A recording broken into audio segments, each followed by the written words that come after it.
अस्सलाम वालेकुम। आप देख रहे हैं DMD वर्ल्ड न्यूज और मैं हूं सादिया बतूल। शामिल करते हैं आज की अहम खबर। इस्लामाबाद मुल्क में कपास की पैदावार तेज़ी से कम होने लगी। वज़ीर-ए-आज़म शहबाज शरीफ ने कॉटन की तेज़ी से गिरती पैदावार पर इजहार तशवीश का इजहार किया।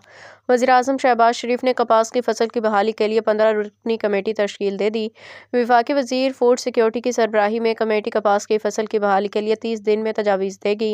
पीपल्स पार्टी के हैदराबाद से रुकन कौमी असम्बली हुसैन तारिक जामोट, लिम्स से डॉक्टर एहसन रज़ा, साबिक वज़ीर और साबिक चेयरमैन PARC कमेटी में शामिल हैं। ख़ुसूसी बहाली कपास कमेटी का पहला इजलास 13 मार्च को बुला लिया गया।